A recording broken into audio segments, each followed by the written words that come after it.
नमस्कार, मी पद्मावती धनंजय कोरेकर। आज मी आमचे व्याही कैलासवासी श्रीरंग दत्तात्रय थोरात यांना अभिवादन करण्यासाठी इथे 4 शब्द बोलणार आहे। विशेष म्हणजे मला संत तुकाराम महाराजांची जी उक्ती आहे, अभंग आहे, तो सतत आठवत असतो। केव्हा ते या घराण्याशी जेव्हा जेव्हा आमचे संबंध आले थोरात घराण्याशी त्या वेळेला संत तुकाराम महाराजांचा अभंग असा आहे, कुळी कन्या पुत्र होती जी सात्विक, तयाचा हरिक वाटे देवा। म्हणजे ज्या ब्रह्मदेवानं, ज्या परमेश्वराने सृष्टी निर्माण केली, ज्या भारतीय संस्कृतीमध्ये एकत्र कुटुंब व्यवस्था प्रचलित आहे, त्या कुटुंब व्यवस्थेमुळेच आपल्या भारतीय संस्कृतीचं मानांकन जगात श्रेष्ठ असं गणलं गेलेलं आहे आणि त्याप्रमाणे सर्व वागतातही भारतामध्ये। विशेष करून हे जे मुक्काम पोस्ट खुडबाव आणि वाळकी आहे ना, हे सरदार बिरगाव थोरातांच्या घराण्यांच्या ज्या 2 शाखा होत्या, ते एक मुक्काम पोस्ट वाळकी आणि मुक्काम पोस्ट खुडबाव, तालुका दौंड, जिल्हा पुणे या ठिकाणी त्या स्थायिक झाल्या। आणि या दोन्ही गावचे थोरातांचे म्हणजे संबंध जे आहेत, आमचे मुक्काम पोस्ट नाहोरा, तालुका शिरूर, कोरेकर घराण्याचे म्हणजे कोरेकर उर्फ पवार घराण्याचे, या दोन्ही घराण्याचे संबंध पिढ्यानपिढ्याचे आहेत। विशेष म्हणजे माझ्या आते सासूबाई श्रीमती सुगंधाबाई माधवराव थोरात या वाळकीमध्ये दिलेल्या होत्या। वाळकीच्या एक जाऊबाई माझ्याकडे केलेल्या होत्या आणि मुक्काम पोस्ट खुडबाव, तालुका दौंड या ठिकाणी माझ्या एक नणंद नानासाहेब कोरेकर यांच्या घराण्यात दिलेल्या होत्या। विशेष म्हणजे त्याच्याच अगोदर दुसरं एक नातं आमच्या घराण्यात झालेलं होतं, ते म्हणजे प्राध्यापक श्री अरुणराव थोरात सर यांची भगिनी सुनंदा सतीश कोरेकर ही माझी जाऊ झालेली होती। म्हणजे सतत असं इकडचे तिकडे तिकडचे ह्या 2 घराण्यांचे संबंध पिढ्यानपिढ्या चालत आलेले आहेत। आणि योगायोगानं पुढे माझा मुलगा श्री सोनासिंग धनंजय कोरेकर आणि या श्रीरंग थोरातांची कन्या, चतुर्थ कन्या सुरेखा सोनासिंग कोरेकर या दोघांच्या विवाहामुळे आमचा या घराण्याशी जास्त संबंध आलेला आहे। विशेष म्हणजे हे जे थोरात घराणं आहे ना, वीरगाव सरदारांच्या वीरगाव थोरातांच्या शाखेअंतर्गत आलेली ही कुडबावची शाखा, या कुडबावमध्ये या थोरात घराण्याचं जे मानांकन वाढलेलं आहे, ते माजी आमदार रमेश आप्पा किसनराव थोरात हे आमदारही झाले होते आणि PDCC बँकेचे ते माजी चेअरमन म्हणून बरेच वर्ष पुणे जिल्ह्यामध्ये कार्यरतही होते। आजही राजकारणामध्ये ते कार्यरत आहेत आणि त्यांच्या कर्तृत्वामुळे या घराण्याचं नाव संपूर्ण त्या पुणे जिल्ह्यात दौंड तालुक्यात सर्वदूर परिचित आहे। विशेष म्हणजे आमचे जे व्याही आहेत श्रीरंग दत्तात्रय थोरात यांचं काही दिवसापूर्वी निधन झालेलं होतं आणि त्यामुळे विशेष म्हणजे 8 ऑगस्ट 2024 रोजी त्यांचं निधन झालं। ज्या वेळेला आम्ही त्यांना भेटायला जात असू, तसं आमचं जाणं येणं कमीच, बाकीच्या घरगुती प्रपंचामुळे जावई आणि मुलगी सतत जाणं येणं त्यांच्यावरच आम्ही सोपवलेलं होतं बहुतांशी, त्यामुळे त्यांचं जाणं येणं जास्त असायचं। पण आम्ही 6 महिन्याकाठी जर ते आजारी पडले तर नक्कीच दोघे उभयता त्यांना भेटायला जात असत। विशेष म्हणजे हे जे श्रीरंग अण्णा आहेत, त्यांना अण्णा म्हणायचे सगळेजण, हे श्रीरंग अण्णा आहेत ना, स्वभावाने अतिशय शांत आणि झऱ्याच्या पाण्यासारखे निर्मळ व्यक्तिमत्व। पत्नी ही तशीच, श्रीमती जनाबाई श्रीरंग थोरात या पण तशाच अतिशय भोळ्या भाबड्या।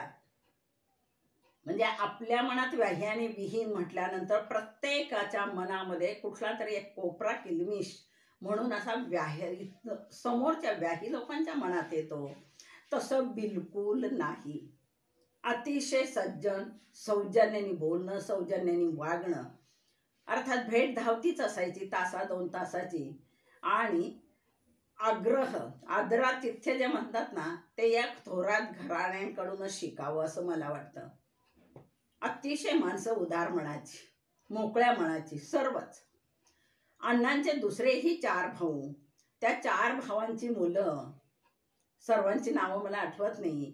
मग उमेश थोरात असतील, राजीव थोरात असतील, महेंद्र अण्णा असतील, किंवा पोपट नानाची मुलं असतील, किंवा ह्यांची 2 मुलं, अण्णांची 2 मुलं, श्री अरुण थोरात आणि मोहन थोरात, हे सर्व मुलं, सर्व मुली त्यांच्या, सर्व भावांच्या इतक्या गुण्या गोविंदानं आणि एकत्र नांदणारी ही माणसं पाहिल्यानंतर खरंच या भारतीय संस्कृतीच्या कुटुंब व्यवस्थेचा हेवा वाटतो.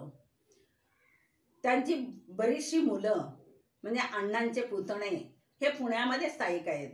मग राजू अण्णा असतील, विजू अण्णा असतील, आणखीनही बरेचसे आहेत, महेंद्र, संतोष, काय त्यांची नावं सगळ्यांची माझी पाठ नाही आहेत.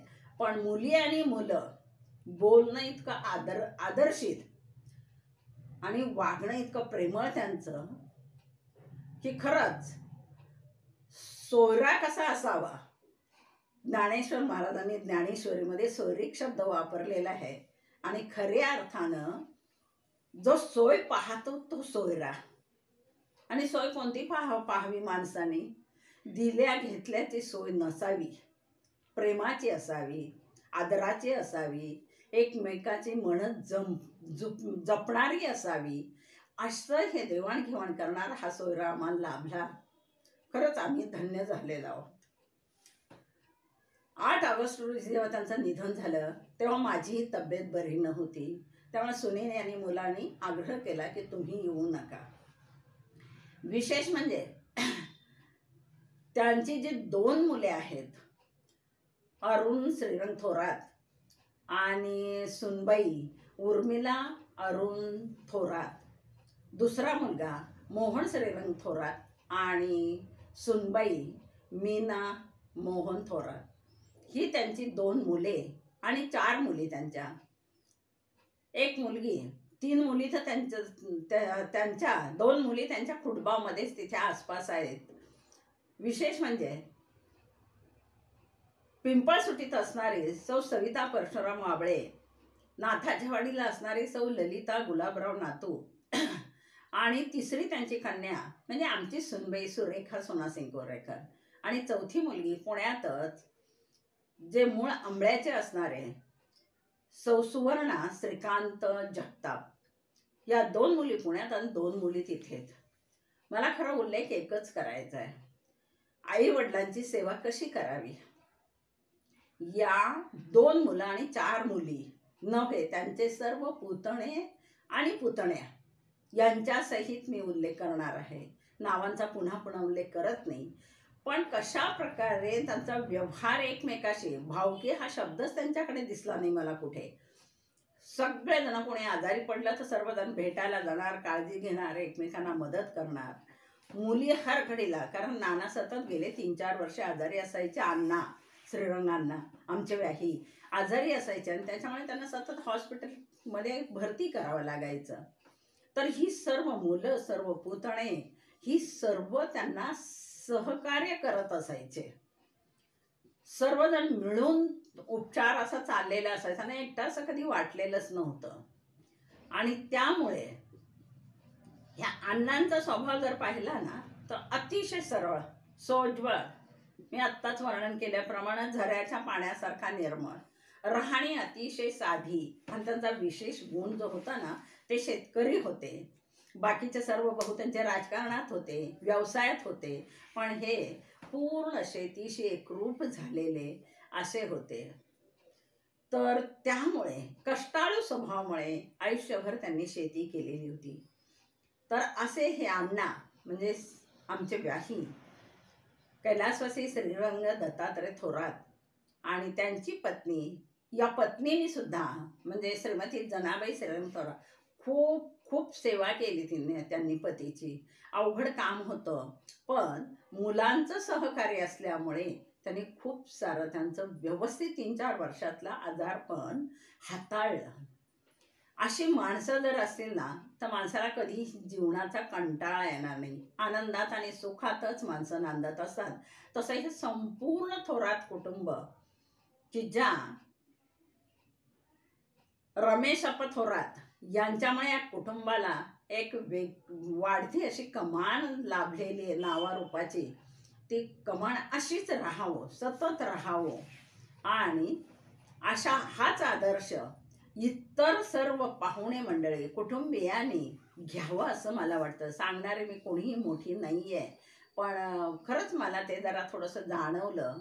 बरीचशी कुटुंब नात्यामध्ये आहेत आणि विशेष मला सांगायची गोष्ट, ह्या सर्व कुटुंबांची मुलं मुली हे जे पुण्यामध्ये शिक्षणासाठी राहिलेले होते ना, ते श्री रमेश अप्पा थोरात आणि त्यांच्या सौभाग्यवती ज्या फुई नावानंच आहे, मला त्यांचं ओरिजिनल नाव माहीत नाही, पण त्यांना फुई असंच म्हणतात सगळेजण. त्या फुईंनी या सर्व मुलांना आसरा दिला. विशेष म्हणजे आसराच म्हणेल मी. आसराला कोणीही कोणाला ठेवत नाही. आजचा काळ जर पाहिलात ना, चलती का नाम गाडी होता है, अशा प्रकारे चाललेलं आहे. म्हणायला फक्त नाती आहेत, पण ह्या सोज्वळ मनाच्या बाईंनी म्हणजे फुईंनी खूप सारे कष्ट ह्या मुलांच्या शिक्षणासाठी घेतलेले आहेत आणि त्यामुळे त्यांच्या स्वभावाची जडणघडण अतिशय उत्कृष्ट झाली असं मी नक्कीच म्हणेल बघा. तर शेतकरी कुटुंबात पूर्वी आमच्याकडे असं सगळीकडे चालायचं. सर्वांची मुलं जो कोणी असेल शहरामध्ये त्याच्याकडे ठेवायची आणि करायची. परंतु यांच्या कुटुंबातल्या मुलांनी मात्र त्या फुईंचा आणि त्यांचे यजमान रमेश अप्पा थोरात यांचा मान राखून, अदब राखून इतकं व्यवस्थित नाती जपलेली आहेत आणि सांभाळत आहेत. असं हे विरगावच्या थोरातांची आलेली शाखा पिढीत जात म्हटलेले मी. पूर्वीच्या काळी पराक्रम केलेला, शौर्य दाखवलेलं आणि आताच्या काळात पराक्रमाची गरज नाही, पण आचाराची गरज खूप आहे, विचारांची खूप गरज आहे. तर या कुटुंबाने आपले चांगले विचार आणि चांगला आचार समाजाला देऊन स्वतःच्या कुटुंबाची बूज राखलेली आहे आणि अगदी आनंदात, सुखात, समाधान, सुस्थितीमध्ये सर्व कुटुंब आहेत. त्यांचे सर्व अण्णांचे सर्व चुलत भाऊ, बहिणी, आत्या सर्वांना ह्यांनी सामावून घेतलं, सांभाळलं. सर्वांचा काहींची लग्नही यांनी करून दिलेली आहेत. विशेष म्हणजे आधार देणं हे काम खूप चांगल्या प्रकारे या कुटुंबामधून होत आहे, झालेलं आहे असं माझ्या ऐकिवात आल्यामुळं खास आज मला त्यांना आदरांजली वाहण्यासाठी मी हे 4 शब्द बोलत आहे. तर मी शेवटी एवढंच म्हणेन की मरावे परी कीर्तिरूपी उरावे. आपण जेव्हा जातो त्यावेळेला मी आपली कीर्ती थोडीशी मागे राहिलीच पाहिजे. तर त्यांना आत्म्याला चिरशांती लाभो एवढं बोलून थोडं थांबणार आहे.